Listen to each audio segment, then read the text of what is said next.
ikimizi kavuşturar inşallah.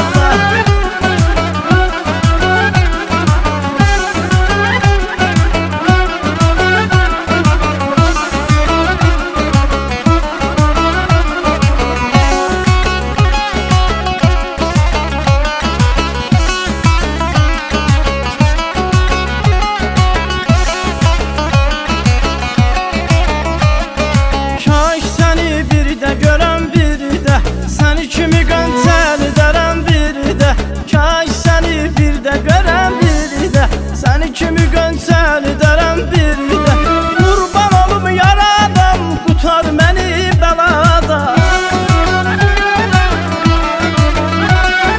Kurban olum yaradan, kurtar beni belada.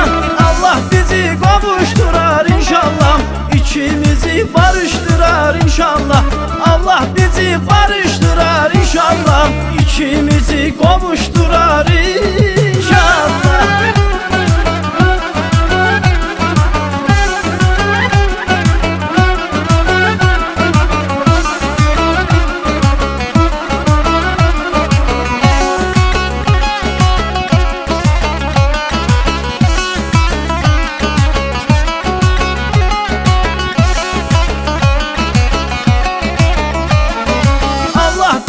Barıştırar inşallah, İkimizi kavuşturar inşallah.